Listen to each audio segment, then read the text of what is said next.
Good morning students. बच्चों, हम अपना ज्योग्राफी में चैप्टर नंबर 4 कर रहे थे और इससे प्रीवियस क्लास में मैंने आपको चैप्टर 4 में बताया था कि मैप के कुछ कंपोनेंट होते हैं। ठीक है, तो तीन कंपोनेंट के बारे में बताया था। फर्स्ट क्या होता है? Direction, second distance and third symbol. ठीक है, तो हम इससे प्रीवियस क्लास में दो कंपोनेंट्स के बारे में अच्छे से पढ़ चुके हैं। नाउ आज हम थर्ड कंपोनेंट के बारे में पढ़ेंगे। थर्ड कंपोनेंट आपका क्या है? सिंबल्स। क्या है? Symbols. It is the third important component of a map.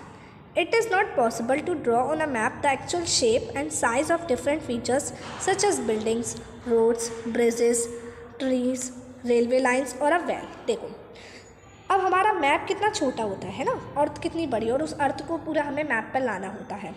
तो ये पॉसिबल नहीं है कि हम मैप पर वो जो शेप है, एक्चुअल शेप है, जैसे बिल्डिंग है कोई, उस बिल्डिंग की पूरी शेप, उसका साइज़, या फिर रोड्स की शेप, साइज़, ब्रिजेस की, ट्रीज़ की, रेलवे लाइंस की, या फिर कोई वेल है, कुआं है, रिवर्स है, तो उनकी हम बिल्कुल एक्चुअल शेप जैसी वो दिखती हैं, एक्चुअली जो वो है, उनको हम नहीं बना सकते। पॉसिबल नहीं है ये।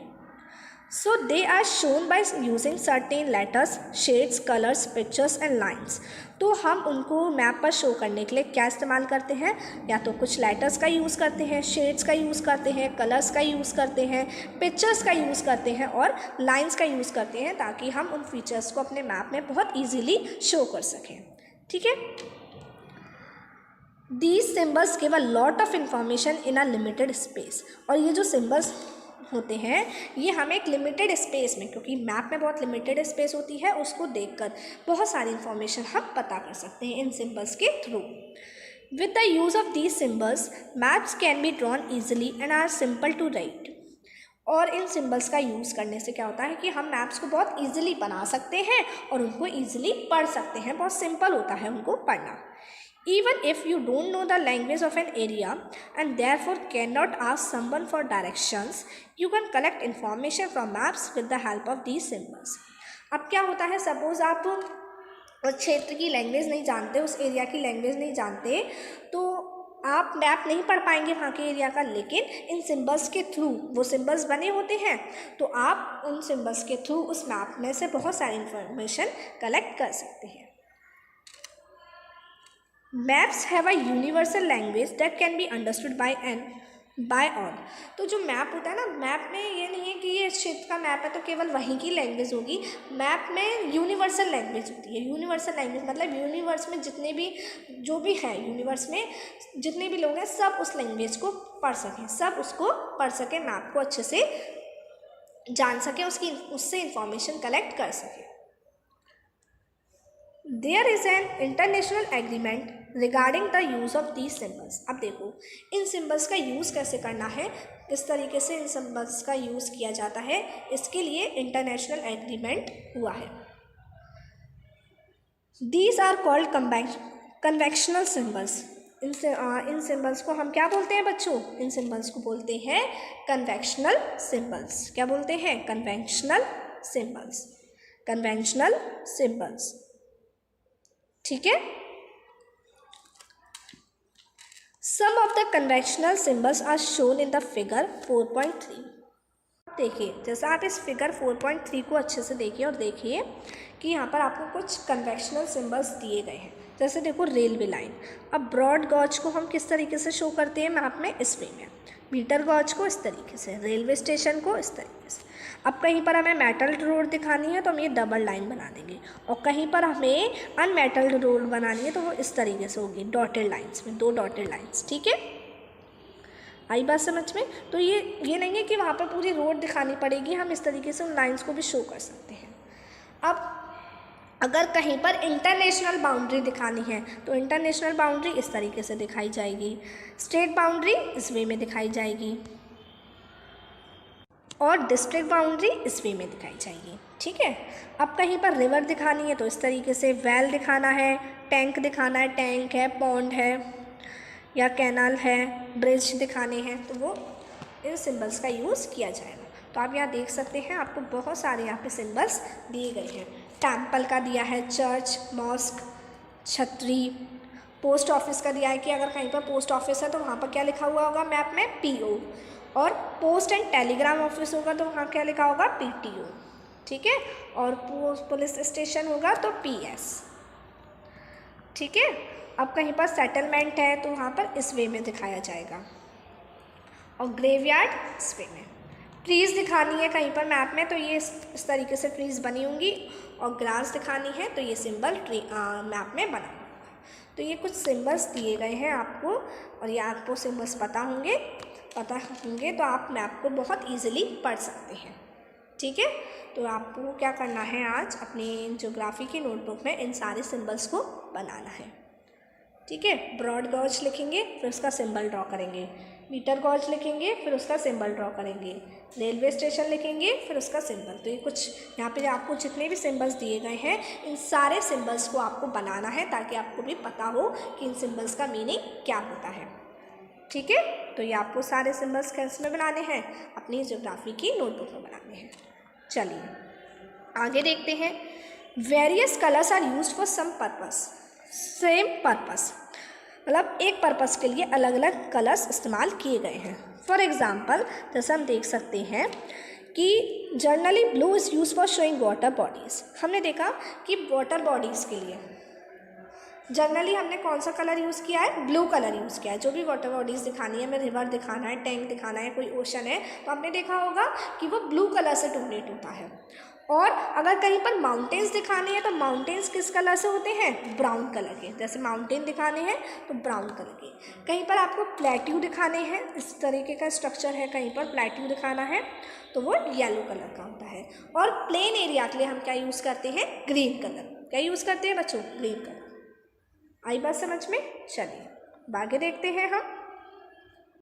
अब देखिए बच्चों, आपकी बुक में एक फिगर दे रखा है, फिगर 4.4, और क्या है, Sundarpur village and its surrounding areas. ये आपको एक सुंदरपुर विलेज है, उसके आसपास के एरियाज़ इस मैप में शो किए गए हैं, और इस मैप को देखकर आपको कुछ क्वेश्चंस के आंसर देने हैं। जैसा आप ये देख सकते हैं, look at the figure 4.4 and find out, मतलब आपको 4.4 फिगर को अच्छे से देखना है और फिर आपको कुछ क्वेश्चंस फाइंड आउट करने हैं। जैसे फर्स्ट क्या है बच्चों, in which direction is the river flowing, कौन सी डायरेक्शन में रिवर फ्लो कर रही है। तो पहले हम इस मैप की डायरेक्शंस निकाल लेते हैं। ये नॉर्थ है, ये क्या होगी, साउथ, ये ईस्ट, ये वेस्ट। ठीक है, आई बात समझ में सभी बच्चों को।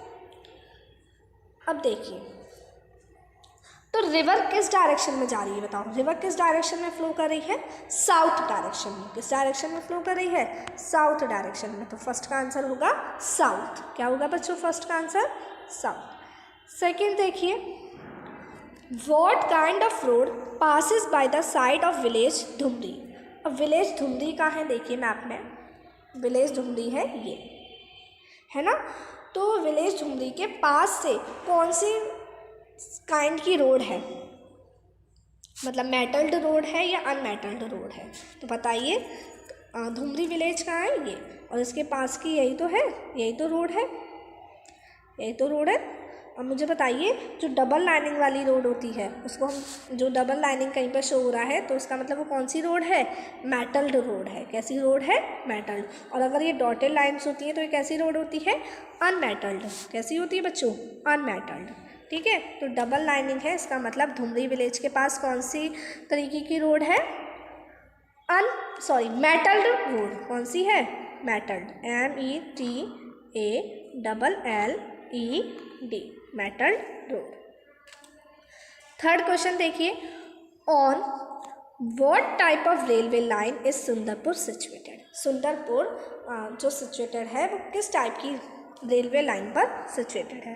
देखिए सुंदरपुर कहाँ है, ये, और इसके पास यही तो रेलवे लाइन है, यही तो रेलवे लाइन है। तो ये बताइए ये कौन सी है, ब्रॉड गॉज। कौन सी है, ब्रॉड गॉज। और उसके अगर हम देखेंगे तो ये रेलवे स्टेशन जा रहा है। कौन सी है ये, ब्रॉड गॉज। फोर्थ नंबर का देखिए बच्चों, on which side of the railway bridge is the police station situated. मतलब रेलवे ब्रिज के कौन सी साइड पर पुलिस स्टेशन सिचुएटेड है। रेलवे ब्रिज कहाँ है, देखिए ब्रिज,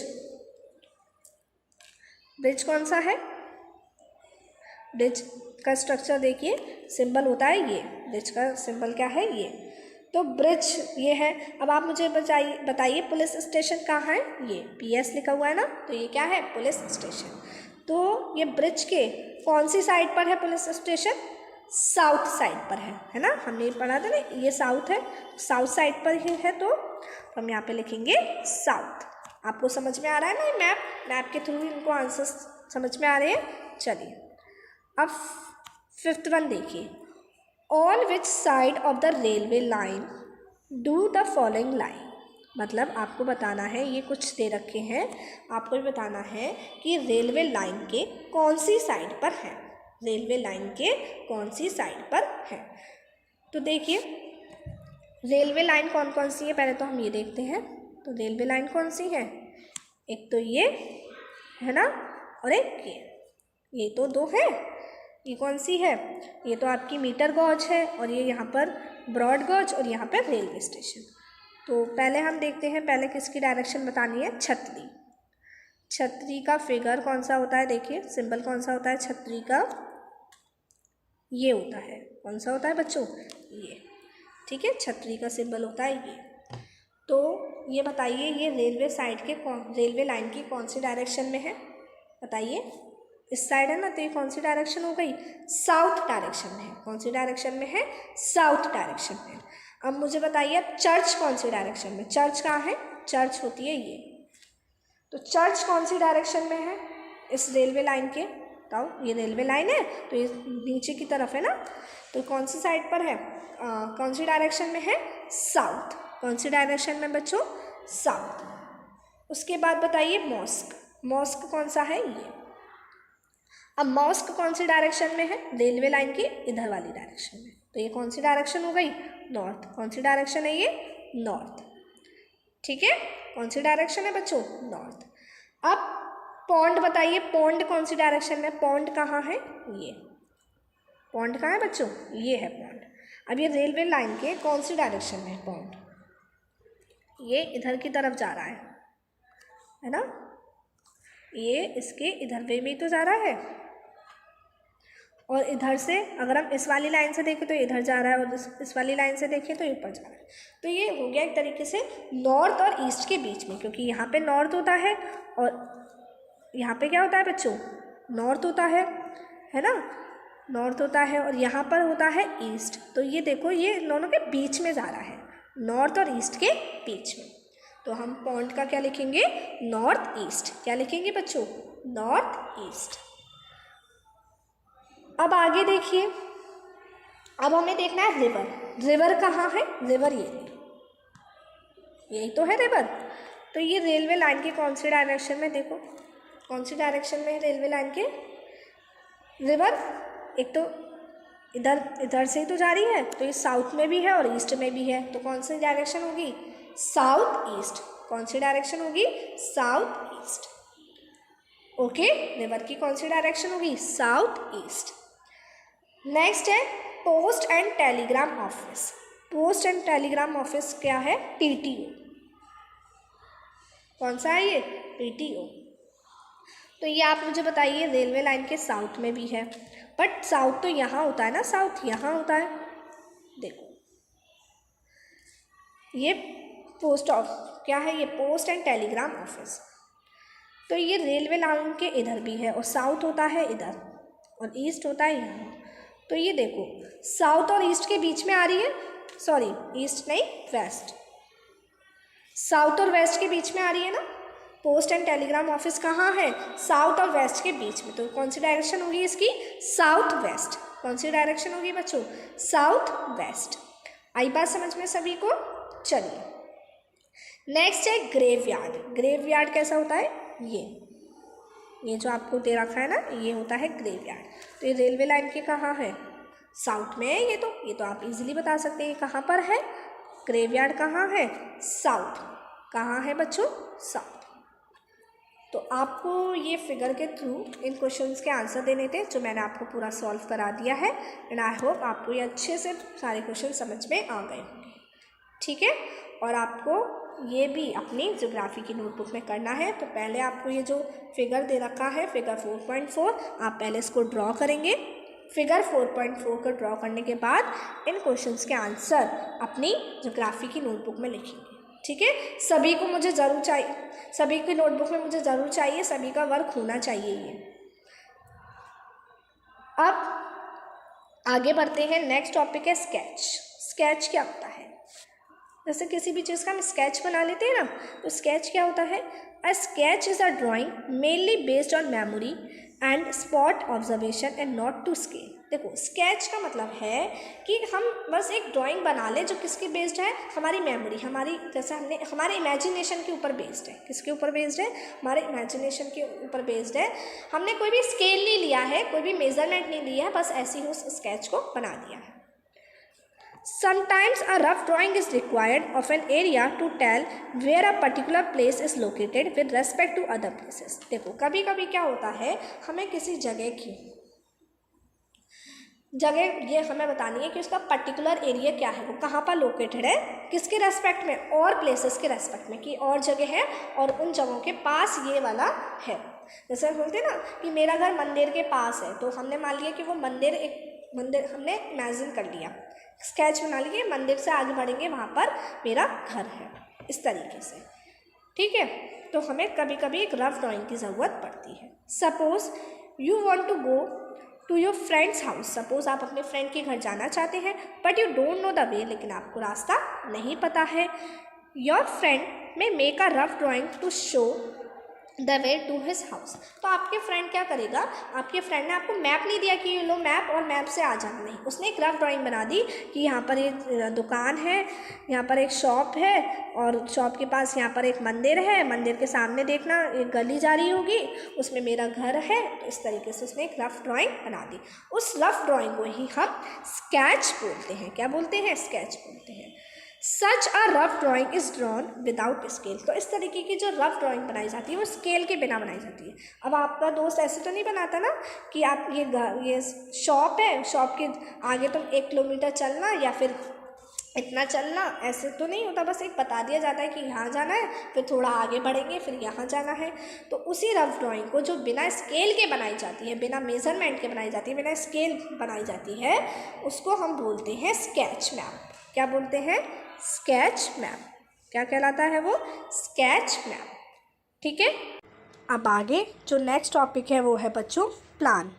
PLAN। प्लान क्या होता है? जैसे कोई भी हम बिल्डिंग वगैरह कंस्ट्रक्ट करते हैं, तो किसी भी छोटे एरिया का, है ना, हम क्या बना लेते हैं? बड़े स्केल पर, एक लार्ज स्केल पर एक ड्राइंग बना लेते हैं, तो उसको हम बोलते हैं प्लान। क्या बोलते हैं उसी को हम? Plan. A plan is a drawing of a small area on large scale. A large scale map gives a lot of information, but there are certain things which we may sometimes want to know. देखिए, plan क्या होता है? Plan होता है किसी भी छोटे area का एक लार्ज स्केल पर ड्राइंग बनाना, ठीक है। जैसे कोई विलेज है, तो उस विलेज की हमने ड्राइंग बनाई, तो वो क्या है? प्लान है ना। या फिर हम